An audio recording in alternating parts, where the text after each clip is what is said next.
Hello বন্ধুরা, আজকে রান্না করব চিকেন ঝাল মাংস। তাই প্রথমে কড়াইতে তেল দিয়ে দিয়েছি, তারপর এলাচ, দারচিনি, তেজপাতা, শুকনো লঙ্কা দিয়ে দিয়েছি। এখন এগুলো একটু নেড়ে চেড়ে নেব। তারপর এখন পেঁয়াজ কুচি দিয়ে দিয়েছি, তারপর এগুলো একটু ভালো করে নেড়ে চেড়ে নেব। তারপর পেঁয়াজ আর রসুন বাটাটা দিয়ে দিয়েছি, আবার একটু ভালো করে একটু নেড়ে চেড়ে নেব।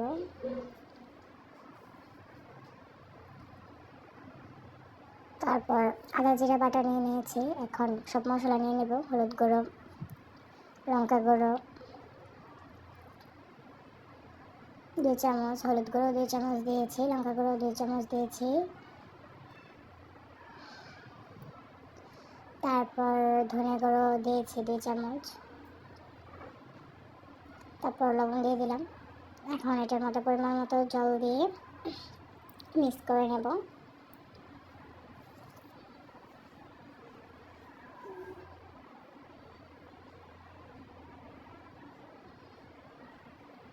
এখন পেঁয়াজগুলোতে একটু ভালো করে ব্রাউন কালার হয়ে গেছে। এখন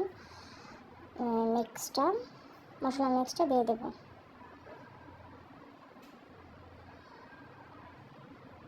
দিয়ে দিয়েছি। এখন ভালো করে নেড়ে নেব। মশলাটা ভালো করে কষাতে হবে, নাহলে আদা জিরার গন্ধটা উঠে আসবে। তারপর এখন চিকেনটা ভালো করে একটু ম্যারিনেট করে নেব। সস দিয়ে দিয়েছি, টমেটো সস দিয়ে দিয়েছি। এখন এগুলোকে ভালো করে মেখে নেব চিকেনগুলো।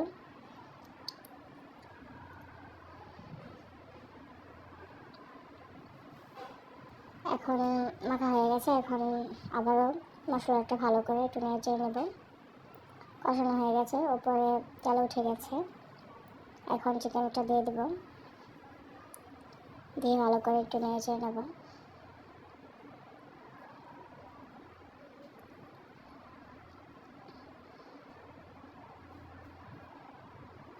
নেড়ে নিয়েছি। এই চিকেনটা খুবই ভালো লাগে ঝাল ঝাল খেতে। এখন ঢাকা দিয়ে দিয়েছি। 10 মিনিট পর ঢাকাটা খুলে আবারও ভালো করে একটু নেড়ে নেব।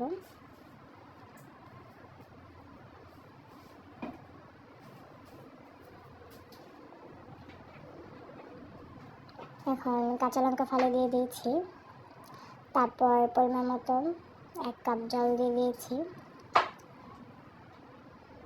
আবার একটু ভালো করে নেড়ে নেব।